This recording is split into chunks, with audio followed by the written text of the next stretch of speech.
Olá, que Deus te abençoe e te dê muita paz e saúde no coração. Lembrando sempre que a alegria do Senhor é a nossa força. Se Deus é por nós, quem será contra nós? E agindo Deus, quem impedirá? Maior sempre foi e sempre será o Deus Todo-Poderoso. O único Deus, o único que existe, que criou os céus e a terra, que comanda, manda, desmanda, faz e desfaz, abre e ninguém fecha, e se fechar, ninguém abre. Aquele que ordena e ninguém volta atrás da sua palavra. Aquele que dá a última palavra e dá do jeito que quiser. É interessante que ninguém quer sofrer, vamos falar a verdade? Ninguém quer sofrer, ninguém quer chorar, ninguém quer um diagnóstico negativo, ninguém quer um não como resposta. Ninguém quer humilhação, ninguém quer passar dificuldade, ninguém quer passar aflições.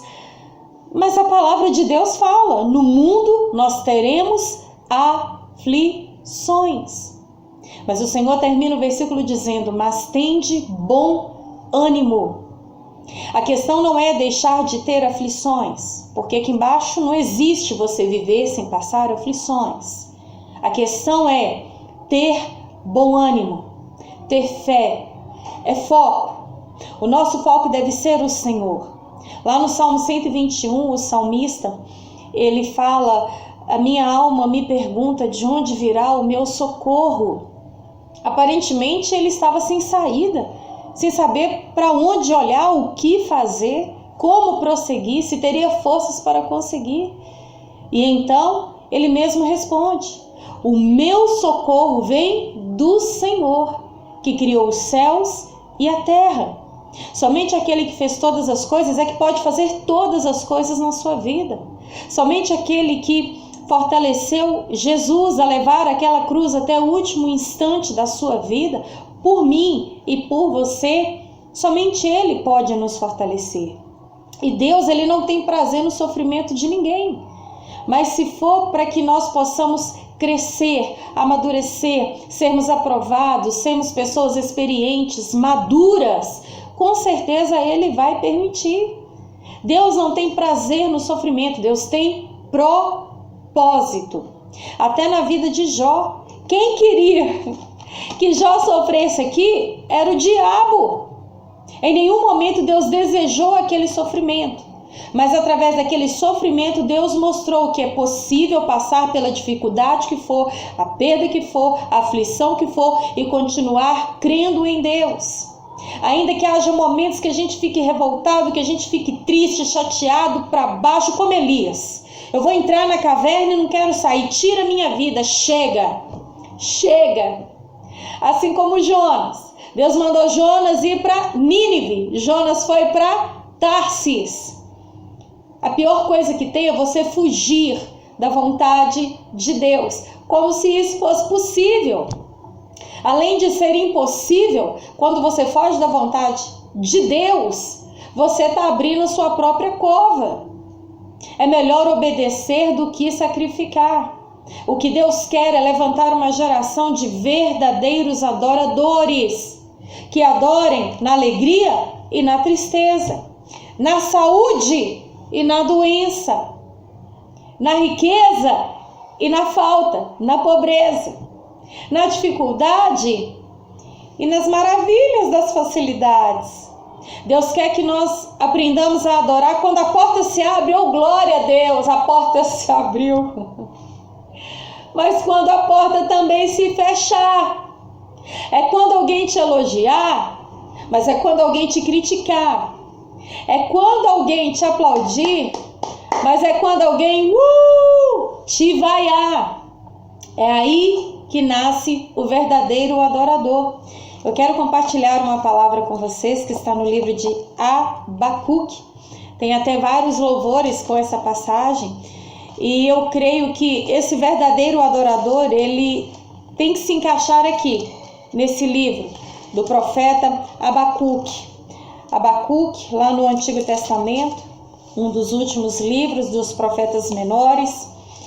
E é um livro bem pequeno, depois é interessante você ler, é super importante você conhecer a palavra de Deus.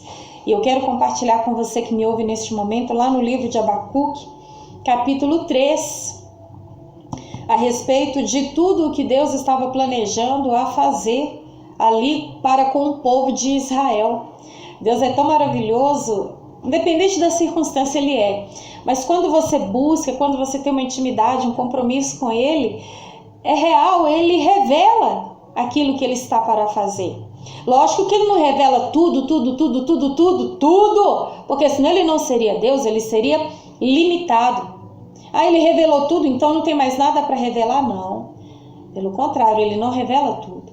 Deuteronômio 29 fala que as coisas ocultas pertencem a Deus e as reveladas a nós e aos nossos filhos, para que lhe obedeçamos. Quando você sabe tudo, por exemplo, se você sabe tudo desse grampeador, ele não vai ter mais graça. Por quê? Porque já conheço.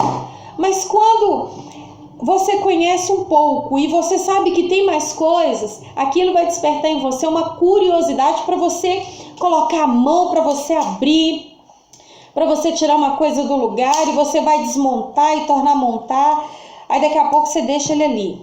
Aí você passa por ele, não, mas ainda tem alguma coisa aqui que eu preciso descobrir. Assim é Deus. Ele quer que nós o busquemos todos os dias. Ele mesmo fala lá em Jeremias 33:3. Clama a mim e responder-te-ei e anunciar-te-ei coisas grandes e ocultas, coisas grandes e firmes que ainda não sabes. Olha que coisa gostosa. A vida com Deus não é uma mesmice, não é uma rotina. Até no deserto, gente. 40 anos no deserto. Ele não mandava pão dormido. Ele não mandava pão murcho, pão duro, pão seco, de forma alguma. Todos os dias, sem haver padaria no deserto, ele sempre mandava o maná. Fresco, perfeito, novinho em folha. E com aquele maná, as pessoas podiam fazer várias coisas ali para se alimentarem. Olha que coisa gostosa. Até no deserto, Deus dava sempre o melhor. O povo queria comer carne, Deus enviou carne. O povo queria água, Deus fez água brotar da rocha. Deus nunca te desamparou. Ele faz o justo florescer no deserto. Ele é conosco no deserto, nos vales, nas cavernas, nos montes. Não importa. A questão é a presença de Deus conosco. Emanuel, Jesus, Deus conosco, o Espírito Santo real, presente, aquele que age aqui em mim e tem poder para agir aí na sua vida. E é por isso que o Senhor aqui quer falar um pouquinho conosco em Abacuque, capítulo 3, versículo 17. Mesmo não florescendo a videira, mesmo não florescendo a figueira, e não havendo uvas nas videiras, mesmo falhando a safra de azeitonas, e não havendo produção de alimentos nas lavouras, nem ovelhas no curral, nem bois nos estábulos, ainda assim, eu exultarei no Senhor e me alegrarei no Deus da minha salvação. O Senhor soberano é a minha força. Ele faz os meus pés como os do servo ou como os da corça. Me faz andar em lugares altos.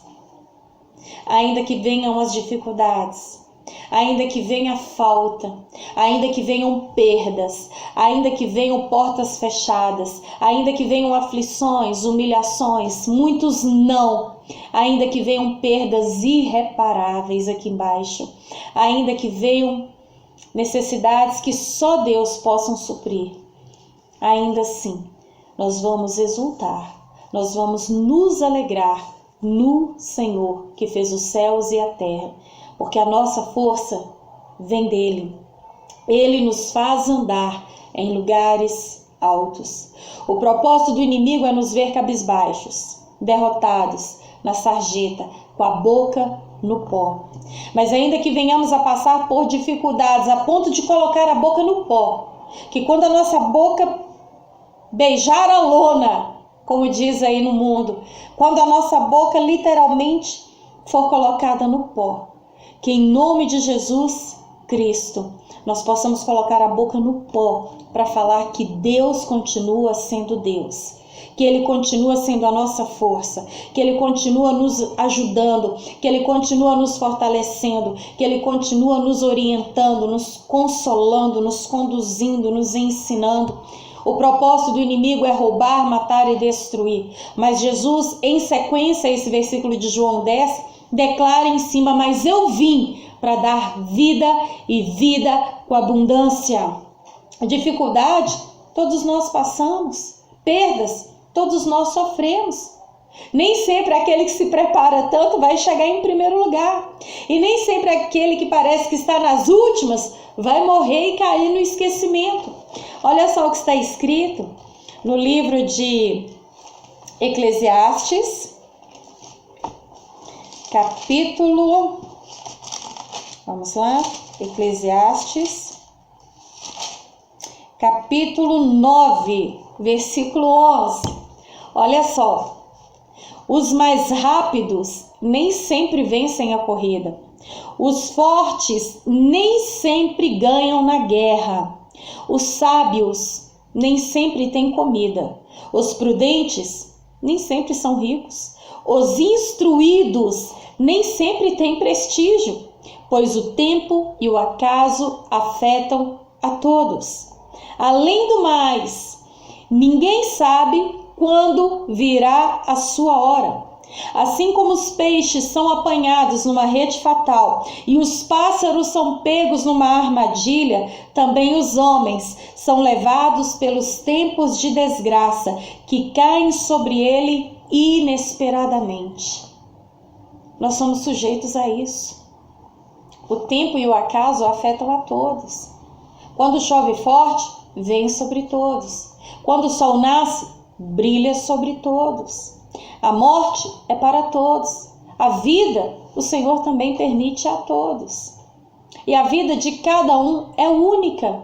Não fique se comparando, ele tem, eu não tenho, ele pode, eu não posso. Ele venceu, eu não consigo vencer. Não se compare a ninguém. Olha para ele. Confie nele. Se tiver que se espelhar, se espelhe nele. Porque a palavra dele nunca falhará. Mas a palavra dos homens falham.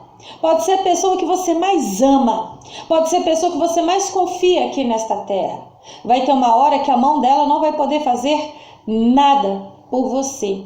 Eu gosto sempre de usar este exemplo porque ele é muito próprio do que a gente tem vivido nos quatro cantos desta terra a respeito desse vírus, o coronavírus.